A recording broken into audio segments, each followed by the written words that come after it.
नमस्कार दोस्तों। एनसीईआरटी विज्ञान कक्षा 8 के 10वें अध्याय का यह दूसरा वीडियो है। इस वीडियो में हम 10.6 संतति का लिंग निर्धारण किस प्रकार होता है यहाँ से पढ़ना शुरू करेंगे। तो चलिए शुरू करते हैं। पहली कहती है, मैंने अपनी माँ और चाची को बातें करते सुना कि मेरी चचेरी बहन का होने वाला बच्चा लड़का होगा या लड़की। मुझे यह जानने की उत्सुकता है कि इस बात का निर्धारण कैसे होता है कि निषेचित अंडाणु लड़के में अथवा लड़की में विकसित होगा। लड़का अथवा लड़की। निषेचित अंडाणु अथवा युग्मनज में जन्म लेने वाले शिशु के लिंग निर्धारण का संदेश होता है। यह संदेश निषेचित अंडाणु में धागे सी संरचना अर्थात गुणसूत्रों में निहित होता है। अध्याय 8 का स्मरण कीजिए कि गुणसूत्र प्रत्येक कोशिका के केंद्रक में उपस्थित होते हैं। सभी मनुष्यों की कोशिकाओं के केंद्रक में 23 जोड़े गुणसूत्र पाए जाते हैं। इनमें से 2 गुणसूत्र एक जोड़ी लिंग सूत्र हैं जिन्हें एक्स एवं वाई कहते हैं। स्त्री में 2 एक्स गुणसूत्र होते हैं जबकि पुरुष में एक एक्स तथा एक वाई गुणसूत्र होता है। जी हाँ, तो स्त्री में एक एक्स गुणसूत्र और दूसरा भी एक्स गुणसूत्र होता है। वहीं लड़के में एक्स गुणसूत्र और एक वाई गुणसूत्र होता है। युग्मक अंडाणु तथा शुक्राणु में गुणसूत्रों का एक जोड़ा होता है। अनिषेचित अंडाणु में सदा एक एक्स गुणसूत्र होता है, परंतु शुक्राणु 2 प्रकार के होते हैं जिनमें एक प्रकार में एक्स गुणसूत्र एवं दूसरे प्रकार में वाई गुणसूत्र होता है। चित्र 10.4 को देखिए। जब एक्स गुणसूत्र वाला शुक्राणु अंडाणु को निषेचित करता है तो युग्मनज में 2 एक्स गुणसूत्र होंगे तथा वह मादा शिशु में विकसित होगा। यदि अंडाणु को निषेचित करने वाले शुक्राणु में वाई गुणसूत्र है तो युग्मनज नर शिशु में विकसित होगा। तो इसे हम समझ लेते हैं एक बार। अंडाणु में हमेशा एक्स और एक्स गुणसूत्र होते हैं और अंडाणु स्त्रियों में पाए जाते हैं। शुक्राणु पुरुषों में होता है और शुक्राणु एक्स भी हो सकता है और वाई भी हो सकता है। तो जब वाई गुणसूत्र एक्स गुणसूत्र से मिलता है तो उससे नर का विकास होता है, और जब एक्स गुणसूत्र मतलब नर का एक्स गुणसूत्र मादा के एक्स गुणसूत्र से मिलता है तब उससे मादा का विकास होता है। फिर आगे है, अब आप जान गए हैं कि जन्म से पूर्व शिशु के लिंग का निर्धारण उसके पिता के लिंग गुणसूत्रों द्वारा किया जाता है। यह धारणा कि बच्चे के लिंग के लिए उसकी माँ उत्तरदायी है पूर्णतः निराधार है एवं अन्याय संगत है। तो बच्चे का लिंग का निर्धारण पूर्ण रूप से उसके पिता पर निर्भर रहता है। अगर पिता का वाई गुणसूत्र एक्स गुणसूत्र से मिलेगा तब उससे लड़के का जन्म होगा, और जब एक्स गुणसूत्र और एक्स गुणसूत्र मिलेंगे तब लड़की का जन्म होगा। फिर हम आगे पढ़ते हैं, लिंग हार्मोन के अतिरिक्त अन्य हार्मोन। चित्र 10.3 का पुनः अवलोकन कीजिए। पीयूष ग्रंथि द्वारा स्रावित हार्मोन जननांगों को उनके हार्मोन उत्पन्न करने के लिए उद्दीपित करते हैं। आप पढ़ ही चुके हैं कि पीयूष ग्रंथि एक अंतःस्रावी ग्रंथि है जो मस्तिष्क से जुड़ी होती है। पीयूष ग्रंथि वृषण के अतिरिक्त हमारे शरीर में थायराइड, अग्न्याशय एवं एड्रिनल अधिवृक्क जैसी कुछ अन्य अंतःस्रावी ग्रंथियां भी हैं। यहाँ पर है पीयूष ग्रंथि, यह थायराइड ग्रंथि, यहाँ पर है एड्रिनल ग्रंथि ये वाला, और अग्न्याशय है ये। स्त्रियों में अंडाशय की स्थिति और वृषण ये है।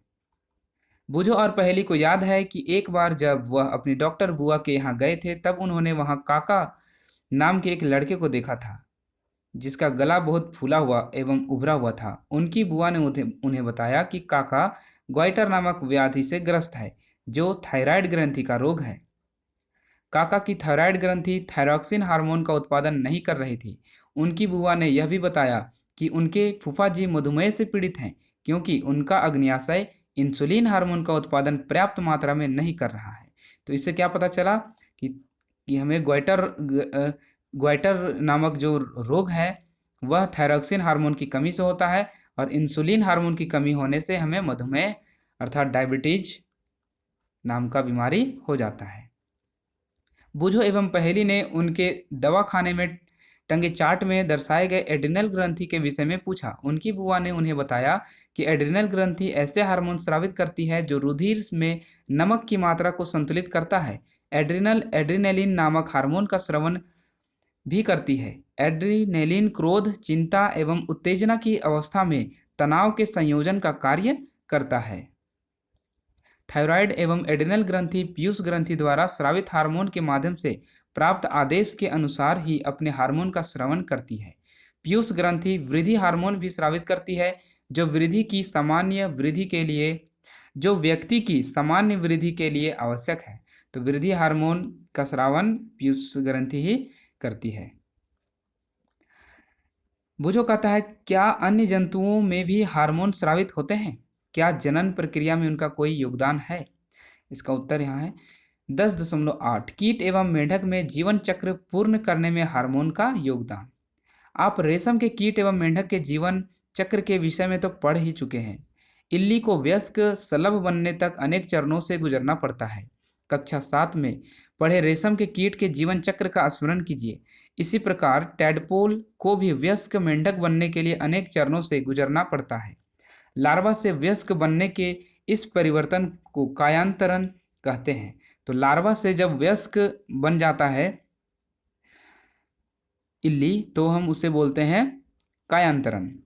कीटों में कायांतरण का नियंत्रण कीट हार्मोन द्वारा होता है। तो कीटों में जो हार्मोन होता है वो कीट हार्मोन द्वारा ही नियंत्रित होता है।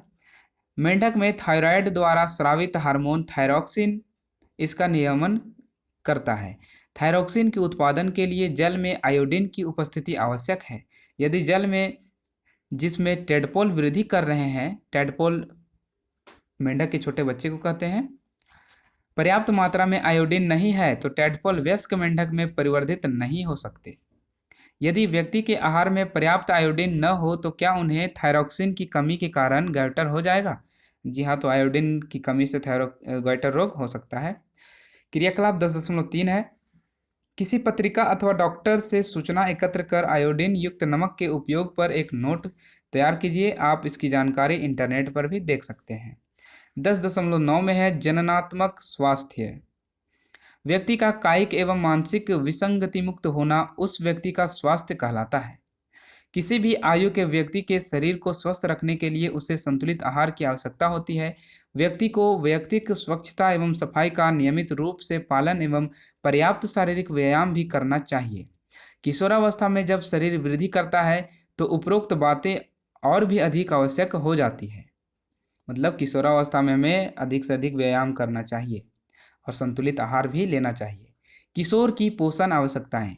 किशोरावस्था तीव्र वृद्धि एवं विकास की अवस्था है, अतः किसी भी किशोर को आहार नियोजन अत्यंत सावधानीपूर्वक करना चाहिए। आप पढ़ ही चुके हैं कि संतुलित आहार क्या है। स्मरण कीजिए कि संतुलित आहार का अर्थ है भोजन में प्रोटीन, कार्बोहाइड्रेट्स, वसा, विटामिन एवं खनिज का पर्याप्त मात्रा में समावेश। इसे हम फिर से पढ़ते हैं। संतुलित आहार का अर्थ है भोजन में प्रोटीन, कार्बोहाइड्रेट्स, वसा, विटामिन एवं खनिज का पर्याप्त मात्रा में समावेश। मतलब जिस आहार में ये सभी पोषक तत्व मौजूद हों उसे हम संतुलित आहार कहते हैं। हमारा भारतीय भोजन जिसमें रोटी, चावल, दाल एवं सब्जियां होती है एक संतुलित आहार है। दूध अपने आप में संतुलित भोजन है। फल भी हमें पोषण देते हैं। शिशुओं को माँ के दूध से संपूर्ण पोषण मिलता है जिनकी उन्हें ज़रूरत है। लोहा, आयरन तत्व रुधिर का निर्माण करता है, मतलब लोहे से हमारा खून बनता है। तथा लौह प्रचुर खाद्य जैसे कि पत्तीदार सब्जियां, गुड़, मांस, संतरा, आंवला इत्यादि किशोर के लिए अच्छे खाद्य हैं। अपने दोपहर एवं रात्रि के भोजन की खाद्य पदार्थों की जांच कीजिए। क्या भोजन संतुलित एवं पोषक है? क्या इसमें ऐसे खाद्यान्न सम्मिलित हैं जो ऊर्जा प्रदान करते हैं? तथा क्या इनमें दूध, मांस, नट एवं दालें भी शामिल हैं जो वृद्धि हेतु प्रोटीन प्रदान करते हैं? क्या इसमें वसा एवं शक्कर भी शामिल है जो ऊर्जा प्रदान करते हैं? फल एवं सब्जियों का क्या स्थान है जो रच्छी भोजन है? चिप्स तथा पैक किए हुए अथवा डिब्बाबंद खाद्य यद्यपि स्वादिष्ट होते हैं परंतु उन्हें नियमित भोजन के स्थान पर नहीं खाना चाहिए क्योंकि उनमें पोषक मात्रा पर्याप्त नहीं होती। क्रियाकलाप 10.4 है। अपने मित्रों के साथ एक समूह बनाइए। उन खाद्य पदार्थों के नाम लिखिए जो आपने पिछले दिन अर्थात कल नाश्ते, दोपहर के भोजन एवं रात्रिकालीन भोजन में खाए थे। उन खाद्य पदार्थों की पहचान कीजिए जो समुचित वृद्धि के लिए उत्तरदायी हैं। जंक फूड की भी पहचान कीजिए जो आपने पिछले दिन खाया था। क्रियाकलाप 10.5 में है। चित्र 10.6 से प्रेरणा लेकर चार्ट अथवा पोस्टर बनाकर अपनी कक्षा में लगाइए, जिससे आप किशोर की आहार संबंधी आवश्यकता के प्रति सचेत रहें। इसके लिए आप अपनी रचनात्मक शक्ति का प्रयोग कर इसे विज्ञापन के रूप में भी प्रदर्शित कर सकते हैं। आप इस विषय पर प्रतियोगिता का आयोजन भी कर सकते हैं। तो ये करना है हमें। फिर है व्यक्तिगत स्वच्छता। प्रत्येक व्यक्ति को प्रतिदिन एक बार स्नान करना चाहिए। यह किशोरों के लिए और भी आवश्यक है, क्योंकि स्वेद ग्रंथियों की अधिक क्रियाशीलता के कारण शरीर से गंध आने लगती है। यहाँ पर स्वेद का मतलब है पसीना। स्वेद ग्रंथि से पसीना निकलता है और जिसके कारण शरीर से गंध आने लगती है। शरीर के सभी भागों को स्नान करते समय भली प्रकार से धोकर करना चाहिए। यदि सफाई नहीं रखी गई तो जीवाणु संक्रमण होने का खतरा रहता है। लड़कियों को ऋतुस्राव के समय सफाई का विशेष ध्यान रखना चाहिए। उन्हें अपने ऋतुस्राव चक्र का ध्यान रखते हुए ऋतुस्राव के लिए तैयार रहना चाहिए। हमेशा साफ सैनिटरी नैपकिन अथवा घर पर तैयार किए गए कपड़े के पैड इत्यादि का प्रयोग करें। आवश्यकता अनुसार हर 4 से 5 घंटे में नैपकिन अथवा घर पर तैयार किए गए पैड को बदलें। आगे है शारीरिक व्यायाम। ताज़ी हवा में टहलना एवं खेलना शरीर को चुस्त एवं स्वस्थ रखता है। सभी युवा किशोर लड़के एवं लड़कियों को टहलना, व्यायाम करना एवं बाहर खेलना चाहिए। एक नोट है, भ्रांतियाँ एवं असत्य अवधारणाएं करें और न करें। अध्याय 9 एवं इस अध्याय में आपने मनुष्य के जनन संबंधी वैज्ञानिक तथ्य एवं सिद्धांतों के विषय में पढ़ा। ऐसी बहुत सी असत्य अवधारणाएं प्रचलित हैं, जिन्हें आपको जानकर किशोर होने के नाते छोड़ना चाहिए। उदाहरण के लिए, किशोरों के शारीरिक परिवर्तन संबंधी अनुभवों को लेकर अनेक भ्रांतियां एवं असत्य अवधारणाएं हैं। इनमें से कुछ को नीचे दिया जा रहा है। अब आप इस संबंध में तर्क प्रस्तुत कर सकते हैं कि यह मिथ अथवा असत्य धारणा है, जिनका कोई आधार नहीं है। पहला है, ऋतुस्राव के समय यदि कोई लड़की किसी लड़के को देखती है तो वह गर्भवती हो जाती है। ये बिल्कुल ही गलत, ये असत्य धारणा है। दूसरा है, संतान के लिंग के लिए उसकी माँ उत्तरदायी है। ये भी गलत धारणा है। आजकल सभी लोग सोचते हैं कि अगर लड़का हुआ है या फिर लड़की हुई है तो उसके लिए उत्तरदायी कौन है? उसकी माँ है। लेकिन इसके जस्ट विपरीत होता है, उसके पिताजी उसका उत्तरदायी होते हैं। तीसरा है, ऋतुस्राव की अवस्था में लड़की का रसोई का काम करना निषिद्ध है। ये सभी क्या है? मिथ है, असत्य धारणा है। आपको ऐसे अन्य अनेक कथन या मिथ मिलेंगे जिनका कोई आधार नहीं है। उनको उखाड़ फेंकिए, छोड़ दीजिए। क्रियाकलाप 10.6 है, अपनी कक्षा में उन सहपाठियों के आंकड़े एकत्र कीजिए जो नियमित रूप से व्यायाम करते हैं, तथा उनके आंकड़े भी एकत्र कीजिए जो व्यायाम नहीं करते। क्या आपको उनकी चुस्ती एवं स्वास्थ्य में कोई अंतर दिखाई देता है? नियमित व्यायाम के लाभ पर एक रिपोर्ट तैयार कीजिए। नशीली दवाओं अर्थात ड्रग्स का निषेध करें। किशोरावस्था व्यक्ति के शारीरिक एवं मानसिक रूप से अधिक सक्रियता का समय है, जो वृद्धि काल का एक सामान्य भाग है। अतः भ्रमित अथवा असुरक्षित न महसूस करें। यदि कोई व्यक्ति आपको यह बताता है कि किसी ड्रग, नशीली दवा के सेवन से आप अच्छा अथवा तनाव मुक्त महसूस करेंगे, तो आपको इसके लिए न ही कहना चाहिए, जब तक वह दवा डॉक्टर द्वारा न दी गई हो। ड्रग्स नशीले पदार्थ हैं जिनकी लत पड़ जाती है। यदि आप इन्हें एक बार लेते हैं तो आपको इन्हें बार बार लेने की इच्छा होती है, परंतु कालांतर में यह हानिकारक है। यह स्वास्थ्य एवं खुशी दोनों को ही बर्बाद कर देते हैं। आपने एड्स के विषय में तो अवश्य ही सुना होगा। एचआईवी नामक खतरनाक विषाणु अर्थात वायरस द्वारा होता है। यह वायरस एक पीड़ित व्यक्ति से स्वस्थ व्यक्ति में ड्रग के लिए इस्तेमाल की जाने वाली सिरिंज द्वारा भी जा सकता है। वायरस का संक्रमण दूसरे माध्यमों जैसे कि पीड़ित रोगी माँ से दूध द्वारा उसके शिशु में हो सकता है। एचआईवी से पीड़ित व्यक्ति के साथ लैंगिक संपर्क स्थापित करने द्वारा भी इस रोग का संक्रमण हो सकता है।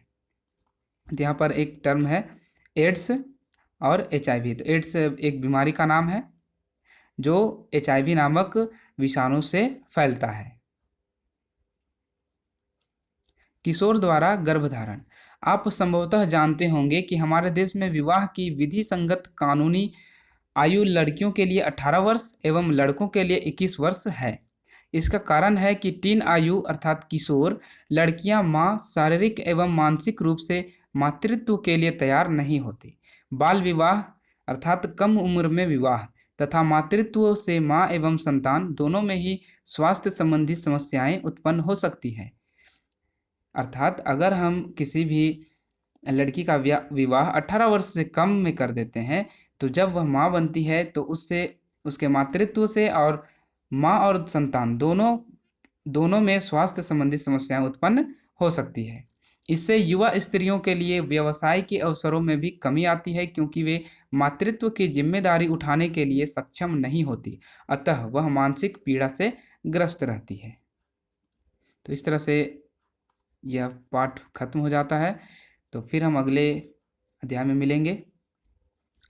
तब तक के लिए नमस्कार।